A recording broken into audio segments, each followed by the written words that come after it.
Hello ನಮಸ್ತೆ.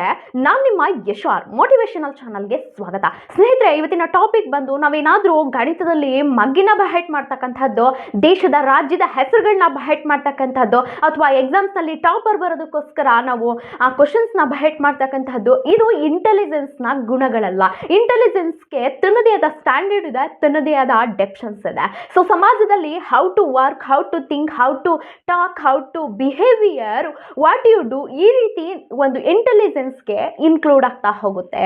ನೀವು intelligence highly intelligence ಏನು ಗೊತ್ತಾ ಸ್ನೇಹಿತರೆ, ಯಾವುದೇ ರೀತಿ ಮಾತುಗಳನ್ನ ವೇಸ್ಟ್ ಮಾಡಲ್ಲ. ಅವರು ಅನ್ನೆಸೆಸರಿ ಮಾತುಗಳನ್ನ ಮಾತಾಡಲ್ಲ, ಕೆಟ್ಟ ಶಬ್ದಗಳನ್ನು ಕೂಡ ಅವರು ಉಪಯೋಗಿಸಲ್ಲ. ಸೊ ತನ್ನದೇ ಆದ ರೀತಿನಲ್ಲಿ ಅವರು ಇಂಟೆಲಿಜೆನ್ಸ್ನ ಮಾಡ್ತಾ ಇರ್ತಾರೆ. ಇವೆಲ್ಲವೂ ಕೂಡ ನಮ್ಮ ಸಮಾಜ ನಾವು ನಡ್ತಿರ್ತಕ್ಕಂಥ ರೀತಿ, ನಡೆ, ನುಡಿ, ವರ್ತನೆ, ಕೆಲಸವನ್ನ ನೋಡಿ ನಿಮ್ಮ ಇಂಟೆಲಿಜೆನ್ಸ್ನ ಜಡ್ಜ್ ಮಾಡುತ್ತೆ. ಸೊ ಹಾಗಾದರೆ ನಾನು ಹೇಳ್ತಕ್ಕಂತಹ ಈ 7 ಅಂಶಗಳನ್ನು ಗುಟ್ಟಾಗಿ ಇಂಟೆಲಿಜೆನ್ಸ್ ಇರ್ತಾರೆ. ಈ ಇಂಟೆಲಿಜೆನ್ಸ್ಗಳನ್ನ ನಾವು ನಮ್ಮ ಲೈಫ್ನ ಸಕ್ಸಸ್ ಮಾಡ್ಕೊಳ್ಳೋದಕ್ಕೋಸ್ಕರ ಆ್ಯಂಡ್ ನಮ್ಮ ಬಿಹೇವಿಯರ್, ನಮ್ಮ ಆ್ಯಟಿಟ್ಯೂಡ್, ನಮ್ಮಲ್ಲಿರ್ತಕ್ಕಂತಹ ಟ್ಯಾಲೆಂಟ್ನ ಒಳ್ಳೆ ರೀತಿ ಇಟ್ಕೊಳ್ಳೋದ್ರಿಂದ ಈ ಇಂಟೆಲಿಜೆನ್ಸ್ನವರು ಲೈಫಲ್ಲಿ ಸಕ್ಸಸ್ ಆಗ್ತಾರೆ. ಹಾಗಾದರೆ ಈ 7 ಅಂಶಗಳು ಯಾವುವು ಅನ್ನೋದನ್ನು ತಿಳ್ಕೊಳ್ತಾ ಹೋಗೋಣ. ಅದಕ್ಕಿಂತ ಮುಂಚೆ ವಿಡಿಯೋನ ಎಲ್ಲೂ ಸ್ಕಿಪ್ ಮಾಡದೆ ಪೂರ್ತಿಯಾಗಿ ನೋಡಿ. ಹಾಗೆ ವಿಡಿಯೋ ಇಷ್ಟ ಆದರೆ ಲೈಕ್ ಮಾಡಿ ಮತ್ತೆ ಸಬ್ಸ್ಕ್ರೈಬ್ ಮಾಡ್ಕೊಂಡು ವಿಡಿಯೋ ನೋಡಿ ಅಂತ ಹೇಳ್ತಾ ಲೆಟ್ಸ್ ಕಮ್. ಹಾಗಾದರೆ ಫಸ್ಟ್ ಪಾಯಿಂಟು, ಸೊ ಯಾವೆಲ್ಲ ಒಂದು ಇಂಟೆಲಿಜೆನ್ಸ್ಟು ಯಾವೆಲ್ಲ ಈ 7 ಅಂಶಗಳನ್ನು ಬಳಸಲ್ಲ, ಅದರಲ್ಲಿ ಫಸ್ಟ್ ಪಾಯಿಂಟ್ ಬಂದು that's just how I am. ಅಂದರೆ ನಾನು ಹೀಗೆ. ಕೆಲವೊಂದಷ್ಟು ಜನ ನಾನು ಹೀಗೆ ಗುರು ಇರೋದು, ನಾ ಹೀಗೆ, ನೀನು ಏನು ಮಾಡ್ಕೋತೀಯ ಮಾಡ್ಕೊ. ಸೊ ಕೆಲವೊಂದಷ್ಟು ನೋಡ್ತಾ ಇರ್ತೀವಿ ನಾವು ಹೊರಗಡೆ ಬೈಕ್ಗಳಲ್ಲಿ, ಗಾಡಿಗಳಲ್ಲಿ, ಕಾರ್ಗಳಲ್ಲೆಲ್ಲ ನಾವು ಹಾಕಿಸ್ಕೊಳ್ತಾರೆ ನಾ ಹೀಗೆ ಅಂತ. ಸೊ ನಾ ಹೀಗೆ, ನಾನು ಇರೋದೇ ಹೀಗೆ, ನಾನು ಯಾರ ಮಾತನ್ನು ಕೇಳಲ್ಲ, ಯಾರು ಗುರು ನೀನು ಹೇಳೋದಕ್ಕೆ, ನಾನು ಹೀಗೆ ಇರೋದು, ನಾನು ಚೇಂಜ್ ಆಗಲ್ಲ ಅಂತ ಇರ್ತಾರಲ್ಲ, ಅವರಲ್ಲಿ ರೆಸ್ಪಾನ್ಸಿಬಿಲಿಟಿ ಇರಲ್ಲ, ಅಕೌಂಟೇಬಲ್ ಇರಲ್ಲ, ಅವ್ರಿಗೆ ಯಾವುದೇ ರೀತಿ ಒಂದು ಸೆಲ್ಫ್ ಇಂಪ್ರೂವ್ಮೆಂಟ್ ಇರಲ್ಲ.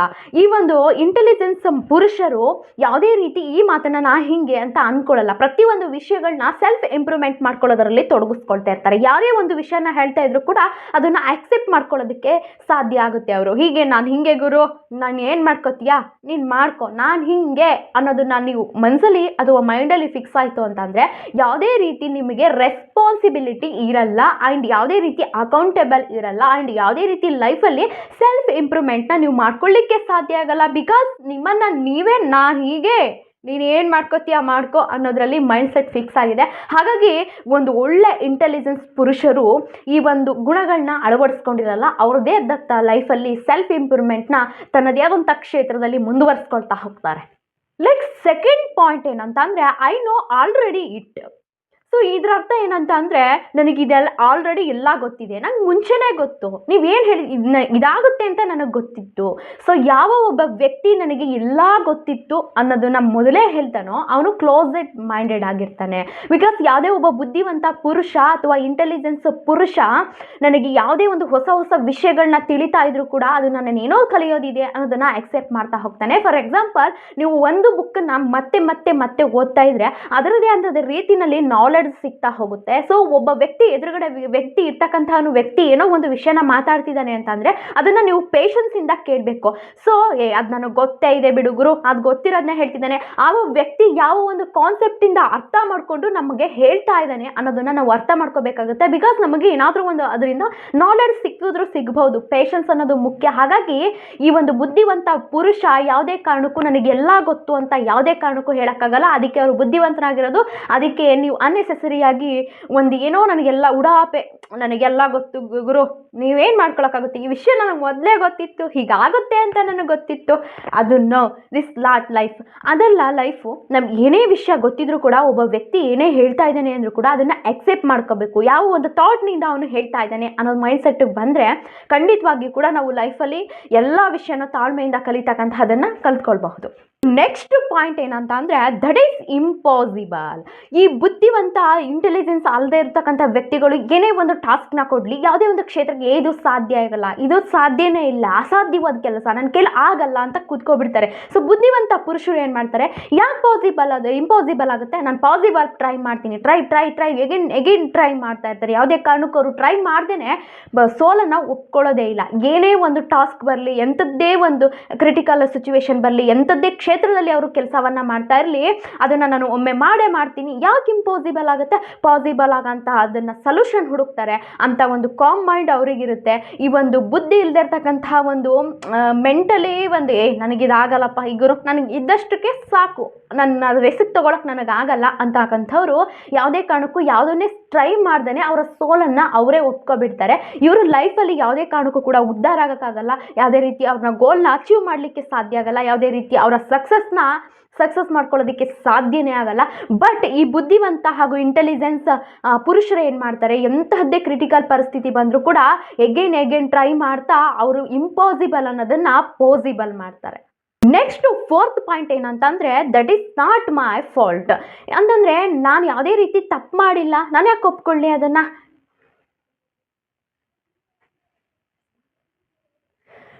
ನೆಕ್ಸ್ಟ್ 4th ಪಾಯಿಂಟ್ ಏನಂತಂದರೆ, that is my not fault. I mean ಇದು ನನ್ನ ತಪ್ಪಲ್ಲ, ಈ ತಪ್ಪು ನಾನು ಮಾಡೇ ಇಲ್ಲ, ಯಾಕೆ ನಾನು ತಪ್ಪು ಒಪ್ಕೊಳ್ಳಿ. ಅಕಸ್ಮಾತ್ ಏನಾದರೂ ನಾವು ಈಗ ಬಹುಶಃ ನಾವು ನೋಡೋ ಇರ್ತೀವಿ, ಏನಾದರೂ ನಾವು ತಪ್ಪು ಮಾಡ್ತು ಅಂತ ಅಂದರೆ, ಯಾರಾದರೂ ಗೊತ್ತಾಯಿತು, ಅನುಮಾನ ಬಂತು ಅಂತ ಅಂದರೆ ಅದನ್ನು ಬೇರೆಯವ್ರ ಕಡೆ ಬೆಟ್ಟು ತೋರಿಸಿ ನಾವು ಜಾರ್ಕೊಳ್ಳೋದನ್ನು ಕಲ್ತ್ಕೊಬಿಟ್ಟಿರ್ತೀವಿ. ಸೊ ಬುದ್ಧಿವಂತ ವ್ಯಕ್ತಿಗಳು ಮಾಡಿದಂತಹ ತಪ್ಪನ್ನು ಒಪ್ಪಿಕೊಂಡು ಅದರಿಂದ ಆಗಿರ್ತಕ್ಕಂಥ ತಪ್ಪನ್ನು ಮತ್ತೆ ತಪ್ಪಾಗದೇ ಇರೋ ರೀತಿ ಯಾರಿಗೆ ತಪ್ಪಾಗಿದೆ, ಯಾರಿಗೆ ನೋವಾಗಿದೆ ಅವ್ರ ಹತ್ರ ಹೋಗಿ ಸ್ವಾರಿ ಕೇಳ್ತಾರೆ. ಸೊ ಇಂಥ ಬುದ್ಧಿ ಇಲ್ಲದೆ ಇರ್ತಕ್ಕಂಥ ವ್ಯಕ್ತಿಗಳೇನು ಮಾಡ್ತಾರೆ, ಇದು ನನ್ನ ತಪ್ಪಲ್ಲ ಅಂತ ಬೇರೆಯವ್ರ ಕಡೆ ಹೋಲಿಸೋದಾಗದಲ್ದೇ ಅವರದ್ದೇ ಅದೇ ಸರಿ ಅಂತ ವಾದ ಮಾಡ್ತಾರೆ. ಇಂತಹ ವ್ಯಕ್ತಿಗಳು ಇರ್ರೆಸ್ಪಾನ್ಸಿಬಿಲಿಟಿ ಆಗ್ತಾರೆ, ಯಾವುದೇ ರೀತಿ ಅವರ ಲೈಫಲ್ಲಿ ಗೋಲ್ಗಳನ್ನ ಮುಟ್ಲಿಕ್ಕೆ ಸಾಧ್ಯ ಆಗಲ್ಲ, ಹಾಗೆ ಯಾರಿಂದನೂ ಕೂಡ ಒಂದು ಒಳ್ಳೆ ಪರ್ಸ್ನಾಲಿಟಿನ ಅವರು ತಗೊಳ್ಳಿಕ್ಕೆ ಸಾಧ್ಯನೇ ಆಗಲ್ಲ. ಸೊ ಹಾಗಾಗಿ ಈ ಒಂದು ಇಂಟೆಲಿಜೆನ್ಸ್ ವ್ಯಕ್ತಿಗಳೇನಿರ್ತಾರೆ ಅವರು ಒಂದು ಒಳ್ಳೆ ರೀತಿ ಪರ್ಸ್ನಾಲಿಟಿನ ಅವ್ರಿಗೆ ಗೊತ್ತಿರುತ್ತೆ ಯಾವುದು ನನಗೆ ತಪ್ಪಿದೆ, ಪ್ರತಿಯೊಂದನ್ನು ಕೂಡ ಇದು ತಪ್ಪಿದೆಯಾ ತಪ್ಪಿಲ್ವಾ ಅಂತ ಯೋಚನೆ ಮಾಡಿನೇ ಕೂಡ ಅವರು ನಿರ್ಧಾರ ತಗೊಳ್ಳೋದ್ರಿಂದ ನಾನು ಹೇಳ್ತಾ ಇರ್ತೀನಿ ಅವಾಗವಾಗ ಸ್ನೇಹಿತರೆ, ಮನವರಿಯದ ಕಳ್ಳತನ ಉಂಟೆ. ಸೊ ನಾವು ಏನೇ ಒಂದು ಕಳ್ಳತನ ಮಾಡಿದರೂ ಕೂಡ ಅದು ಇದು ಕಳ್ಳತನದ ದುಡ್ಡು ಅಂತ ನನ್ನ ಆತ್ಮಕ್ಕೆ ಗೊತ್ತಿರುತ್ತೆ.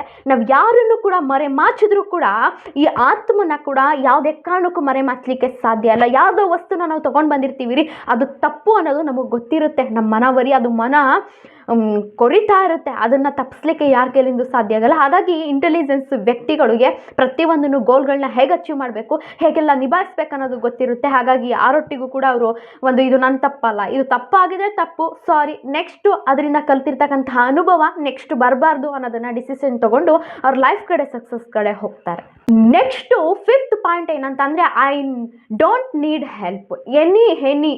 ಸೊ ನಾನು ಯಾರಂದನೂ ಸಹಾಯ ತಗೊಳ್ಳಲ್ಲ, ಯಾರೂ ಬೇಕಿಲ್ಲ ನನಗೆ. ಕೆಲವೊಂದು ಸೋಷಿಯಲ್ ಮೀಡಿಯಾದಲ್ಲಿ ನೋಡ್ತಾ ಇರ್ತೀರಾ, ನಾನು ಒಂಟಿ ಸಲ್ಗ, ಒಂಟಿ ತೋಳ, ಒಂಟಿ ಏನೇನೋ ಒಂಥರ ಈ ಥರ ಹಾಕೊಳ್ತಾ ಇರ್ತಾರೆ. ಸೊ ನಿಮ್ಮ ರಿಲಯನ್ಸ್ ಇರಬೇಕು, ನಾನು ಓನಾಗಿ ಒಂದು ಅಸ್ತಿತ್ವ ನಾನು ಕ್ರಿಯೇಟ್ ಮಾಡ್ಕೋಬೇಕು, ಓನಾಗಿ ನಾನು ಬೆಳಿಬೇಕು, ನನ್ನ ಕಾಲ ಮೇಲೆ ನಾನು ನಿಂತ್ಕೊಳ್ಬೇಕು ಅನ್ನೋದು ಬೆಟರ್ ದೆನ್ ಅದನ್ನು ಲೈಫಲ್ಲಿ ಯಾವ ರೀತಿ ಅಳವಡಿಸ್ಕೊಳ್ಬೇಕು ಅದನ್ನು ಅಳವಡಿಸ್ಕೊಳ್ಬೇಕು. ಏನು ಗೊತ್ತಾ, ಈ ಒಂದು ಈಗೋನೆಸ್ನ ಅಳವಡಿಸ್ಕೊಳ್ತಿರ್ತಕ್ಕಂಥ ಮಹಾನ್ ಸುಳ್ಳಿನ ಸರಮಾಲೆ ಇದು. ನನಗೆ ಯಾರೂ ಬೇಕಿಲ್ಲ, ನನಗೆ ಯಾರೂ ಸಹಾಯ ಬೇಕಿಲ್ಲ. ಸೊ ನೀವು ಹುಟ್ಟುವಾಗಲೂ ಕೂಡ ಒಬ್ಬರೇ ಇರಲ್ಲ, ಅಲ್ಲಿ ಅಪ್ಪ ಅಮ್ಮನ ಬೆಂಬಲ ಇರುತ್ತೆ, ನೀವು ಕೈ ಹಿಡಿದು ನಡೆಸಬೇಕಾದ್ರೂ, ನಿಮ್ಗೆ ಊಟ ತಿನ್ನಿಸ್ಬೇಕಾದ್ರೂ ಒಬ್ಬರ ಜೊತೇಲಿ ಇರಬೇಕಾಗುತ್ತೆ, ನಿಮ್ಮ ಗಂಡ ಮಕ್ಕಳು, ಮುಂದೆ ಲೈಫು, ನಿಮ್ಗೆ ಎಜುಕೇಷನ್ ಕೊಡ್ತಕ್ಕಂತಹದ್ದು, ಮತ್ತು ನೀವು ಕೊನೆಗೆ ಅದೆಲ್ಲ ಯಾಕೆ, ನೀವು ಸತ್ತಾಗ ನಿಮ್ಮನ್ನು ಹೂಳೋದಕ್ಕೆ, ನಿಮ್ಮನ್ನು ಹೆಗಲ ಮೇಲೆ ಹೊತ್ಕೊಂಡು ಹೋಗೋದಕ್ಕೆ ಒಬ್ಬರ ಜೊತೆಗೆ ಬೇಕೇ ಬೇಕಾಗುತ್ತೆ ಅಲ್ವಾ. ಅದನ್ನು ಥಿಂಕ್ ಮಾಡಿ, ನನಗೆ ಯಾರೂ ಬೇಡಪ್ಪ, ಅರಮನೆ ಇದ್ದರೂ ಕೂಡ ನೆರಮನೆ ಬೇಕು ಅಂತ ಹೇಳ್ತಾರೆ. ನಿಮ್ಮ ಎಜುಕೇಷನ್ಸ್ಗೆ ಶಿಕ್ಷಕ ಇಲ್ದೇ ನಿಮ್ಮ ಎಜುಕೇಷನ್ ಆಗುತ್ತಾ? ನಿಮ್ಮ ತಾಯಿ ಇಲ್ದೇ ನೀವು ಹುಟ್ಟನ್ನು ಪಡ್ಕೊಳ್ಳೋಕ್ಕಾಗುತ್ತಾ? ತಾಯಿ ತಂದೆ ಇಲ್ದೇ ನೀವು ತಾಯಿ ತಂದೆ ಸಹಾಯ ಇಲ್ದೇ ಬೆಳೆದು ಬಿಡೋಕ್ಕಾಗುತ್ತಾ? ಸೊ ಯಾವುದೇ ಒಂದು ನೀವು ಬಿಸ್ನೆಸ್ಗೆ ಮಾಡೋದಕ್ಕೆ ಹೋಗಿ ಅಲ್ಲೊಂದು ಬಿಸ್ನೆಸ್ಗೆ ಒಂದು ನಿಮಗೆ ಕೆಲಸ ತಗೊಳ್ಳೋದಕ್ಕಾಗಲಿ, ಬಿಸ್ನೆಸ್ ಮಾಡೋದಕ್ಕಾಗಲಿ, ಕಸ್ಟಮರ್ ಬಂದ್ರೇ ನಿಮಗೆ ಬಿಸ್ನೆಸ್ನ ಮಾಡೋದಕ್ಕೆ ಸಾಧ್ಯ ಆಗೋದು. ಯಾರ್ಯಾದರೂ ಸಹ ಕೊನೆಯದಾಗಿ ನಿಮ್ಮನ್ನು ಸತ್ತಾಗ ತಗೊಂಡು ಹೋಗಿ ಹೂಳೋದಕ್ಕೂ ಕೂಡ ಒಬ್ಬರು ಬೇಕೇ ಬೇಕಾಗುತ್ತೆ. ಹಾಗಾಗಿ ನನಗೆ ಯಾರ ಸಹಾಯನೂ ಬೇಡ, ನಾನು ಒಂಟಿಯಾಗೇ ಇರ್ತೇನೆ, ಒಂಟಿಯಾಗೇ ಹೋಗ್ತೇನೆ ಅನ್ನೋದು ಸುಳ್ಳು. ಈ ಆ್ಯಟಿಟ್ಯೂಡ್ನ ಬಿಟ್ಟರೆ ಖಂಡಿತವಾಗಿ ಕೂಡ ಒಂದು ಒಳ್ಳೆ ಸೆಲ್ಫ್ ಕಾನ್ಫಿಡೆನ್ಸ್ ಆ್ಯಂಡ್ ಒಂದು ಒಳ್ಳೆ ಪರ್ಸನಲ್ ಡೆವಲಪ್ಮೆಂಟ್ನ ನೀವು ಪಡ್ಕೊಳ್ಬೋದು. ಹಾಗೆ ಹೊಸದನ್ನು ನಮಗೆ ಗೊತ್ತಿಲ್ಲದಿರ್ತಕ್ಕಂಥ ವಿಷಯ ಮತ್ತೊಬ್ರಿಗೇನೋ ಗೊತ್ತಿರುತ್ತೆ, ಅದನ್ನು ನಾವು ತಿಳ್ಕೊಂಡಾಗ ಆಗುತ್ತೆ, ಮತ್ತು ನಮಗೆ ಗೊತ್ತಿರ್ತಕ್ಕಂಥ ವಿಷಯನ ಮತ್ತೊಬ್ಬರು ಕೊಟ್ಟಾಗ ಆಗುತ್ತೆ, ಅದರಿಂದ ನಮಗೂ ಹೆಲ್ಪ್ ಆಗುತ್ತೆ. ನಾನು ಬೆಳೀತಾ ನನ್ನ ಜೊತೆಲಿ ಇರತಕ್ಕಂಥವ್ರನ್ನು ಬೆಳೆಸ್ತಕ್ಕಂಥದ್ದು ಎಷ್ಟು ದೊಡ್ಡ ಗುಣ ಅಲ್ವಾ. ಸ್ವಲ್ಪ ಥಿಂಕ್ ಮಾಡಿ. ನೆಕ್ಸ್ಟ್ 6th ಪಾಯಿಂಟ್ ಏನಂತ ಅಂದರೆ I am two old for that. So ನನಗೆ ವಯಸ್ಸಾಯಿತು, ಈ ಕೆಲಸ ಏನಾದರೂ ಒಂದು ಹೇಳ್ತಾ ಇರ್ತಾರೆ, ನನಗೆ ಈ ಕೆಲಸ ಮಾಡಬೇಕು ಅನ್ನೋ ಇಂಟ್ರೆಸ್ಟ್ ಇಲ್ಲ, ವಯಸ್ಸಾಯ್ತಪ್ಪ ಏನು ಮಾಡೋದು, ನನಗೆ ಈ ಕೆಲಸ ಮಾಡೋಕ್ಕಾಗಲ್ಲ ಅಂತ ಕೂರಬಾರ್ದು. ನಿಮಗೆ ವಯಸ್ಸಾಗುತ್ತೆ ವಿನಃ ನಿಮ್ಮ ಮನಸ್ಸಿಗೆ ವಯಸ್ಸಾಗಲ್ಲ. ಯಾವನೋ ಒಬ್ಬ ವಯಸ್ಸಾಗಿರೋನು ರಾಜಕೀಯ ಆಳ್ತಾ ಇರ್ತಾನೆ, ಯಾವನೋ ಒಬ್ಬ ಬಿಸ್ನೆಸ್ಸಲ್ಲಿ ಡೆವಲಪ್ ಆಗಿರ್ತಾನೆ, ಯಾವ್ಯಾವನ ಮುದ್ಕ 60 ವರ್ಷ 70 ವರ್ಷ ಆಗಿರೋರೆಲ್ಲ ರಾಜಕೀಯ ಆಳ್ತಿದ್ದಾರೆ, ಒಂದು ಸೊಸೈಟಿನ ಮಾಡ್ತಿದ್ದಾರೆ ಅಂದರೆ ನಮ್ಗಳ ಕೈಲಿ ಮಾಡೋಕ್ಕಾಗಲ್ವಾ, ನಮ್ಗಳ ಕೈಲಿ ಮೀಟ್ರ್ ಇಲ್ವಾ?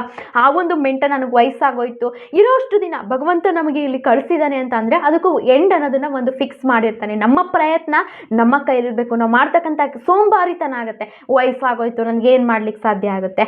ಯಾರೋ ಇಲ್ಲಿ ವಯಸ್ಸಾಗಿರೋರೆಲ್ಲ ರಾಜಕೀಯ ಮಾಡ್ತಾ ಇಲ್ವಾ? ನಮ್ಮ ಕೈಲಿ ಯಾಕೆ ಸಾಧ್ಯ ಆಗಲ್ಲ?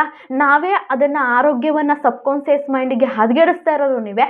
ವಯಸ್ಸಾಯಿತು ನನ್ನ ಕೈಲೇನೂ ಮಾಡ್ಲಿಕ್ಕಾಗಲ್ಲ ಅಂತ ಕೂತ್ಕೊಂಡ್ರೆ ಆಗಲ್ಲ. ಇರೋ 3 ದಿನ ಇರೋಣ ಬಿಡಿ, ಒಳ್ಳೆ ರೀತಿ ಇರೋಣ. ಹಾಗೆ ಮೆಂಟಾಲಿಟಿ ಬುದ್ಧಿವಂತರು ಯಾರಿಗೂ ಕೂಡ ನನಗೆ ಆಗಲ್ಲಪ್ಪ, ನನಗೆ ವಯಸ್ಸಾಯಿತು, ಇವತ್ತು ಆಗ್ತಾ ಇಲ್ಲ, ನನಗೆ ಇನ್ನೇನು 30-40 ವರ್ಷ ಆಯಿತು, ಬಿಡು ಇನ್ನೆಷ್ಟು ವರ್ಷ ಇರ್ತೀವೋ, ಇದನ್ನೆಲ್ಲ ಮಾಡೋದು ಬಿಡ ಅಂತ ಅಂದ್ಕೊಂಡಿದ್ದಿದ್ರೆ ಯಾರು ಕೂಡ ಇವತ್ತು ಪ್ರಧಾನಮಂತ್ರಿ ಆಗ್ತಾ ಇರಲಿಲ್ಲ, ಯಾರು ಕೂಡ ಇವತ್ತು ಮುಖ್ಯಮಂತ್ರಿ ಆಗ್ತಾ ಇರಲಿಲ್ಲ, ಮತ್ಯಾವುದೋ ಮಂತ್ರಿ ಆಗ್ತಾ ಇರಲಿಲ್ಲ. ಹಾಗೆ ಯೋಚನೆ ಮಾಡಿ ಲೈಫಲ್ಲಿ ಒಂದು ಒಳ್ಳೆಯ ನಿಲುವನ್ನು ತಗೊಂಡ್ರೆ ನಮ್ಮ ಗುರಿಯತ್ತ ಒಂದು ಒಳ್ಳೆ ನೆಮ್ಮದಿಯುತವಾದಂತಹ ಬದುಕನ್ನು ಮಾಡಬಹುದು.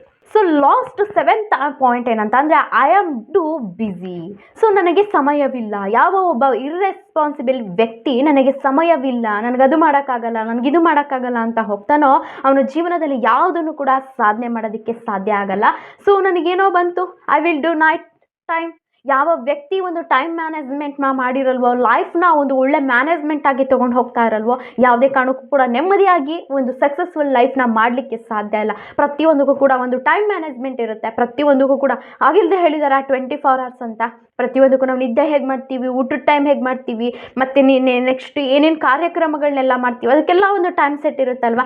ಬುದ್ಧಿವಂತ ಯಾವ ವ್ಯಕ್ತಿ ಯಾವಾಗಲೂ ಕೂಡ ಒಂದು ರೆಸ್ಪಾನ್ಸಿಬಲ್ ಆಗಿ ಒಂದು ಟೈಮನ್ನು ಫಿಕ್ಸ್ ಮಾಡ್ಕೊಂಡಿರ್ತಾನೆ. ಈ ಇರ್ರೆಸ್ಪಾನ್ಸಿಬಲ್ ವ್ಯಕ್ತಿಗಳೇ ನನಗೆ ಅದು ಮಾಡೋಕ್ಕೆ ಟೈಮ್ ಇಲ್ಲ, ಇದು ಮಾಡೋಕ್ಕೆ ಟೈಮ್ ಇಲ್ಲ, ನಾಳೆ ಅಂದೊಂದು ಮನೆ ಹಾಳು, ಇವತ್ತು ಮಾಡಿದಂಥ ಕೆಲಸ ನಾನು ಮಾಡಬೇಕು, ನಾಳೆ ಮಾಡ್ತಕ್ಕಂಥ ಕೆಲಸ ಇನ್ನೂ ತುಂಬ ಇದೆ ಅನ್ನೋ ಒಂದು ಮೆಂಟಾಲಿಟಿ ಬಂದರೆ ಖಂಡಿತವಾಗಿ ಕೂಡ ಲೈಫಲ್ಲಿ ಒಂದು ಒಳ್ಳೆ ಪರ್ಸ್ನಾಲಿಟಿ, ಒಂದು ಒಳ್ಳೆ ಇಂಟೆಲಿಜೆನ್ಸ್ನಾಗಿ ನಾವು ಲೈಫನ್ನು ನಡೆಸ್ಬೋದು. ಐ ಹೋಪ್ ಈ 7 ಅಂಶಗಳನ್ನ ನಿಮ್ಮ ಮನಸ್ಸಿನ ಕಿತ್ತು ಒಗೆದು ಇವೆಲ್ಲವನ್ನ ಒಂದು ಪಾಸಿಟಿವ್ ಆಗಿ ನೀವು ಅಳವಡಿಸಿಕೊಂಡಿದ್ದೆ ಅದಲ್ಲಿ ಖಂಡಿತವಾಗಿ ಕೂಡ ಲೈಫಲ್ಲಿ ಒಂದು ಒಳ್ಳೆ ರೀತಿ ಸಕ್ಸಸ್ ಆಗ್ತೀರಾ. ಐ ಹೋಪ್ ಈ ಎಪಿಸೋಡ್ ನಿಮಗೆ ಇಷ್ಟ ಆಗಿದ್ರೆ ಲೈಕ್ ಮಾಡಿ, ಹಾಗೆ ಸಬ್ಸ್ಕ್ರೈಬ್ ಮಾಡಿ. ನೆಕ್ಸ್ಟ್ ಎಪಿಸೋಡಲ್ಲಿ ಸಿಗೋಣ. ಅಲ್ಲಿವರೆಗೂ ಥ್ಯಾಂಕ್ ಯು, ನಮಸ್ಕಾರ.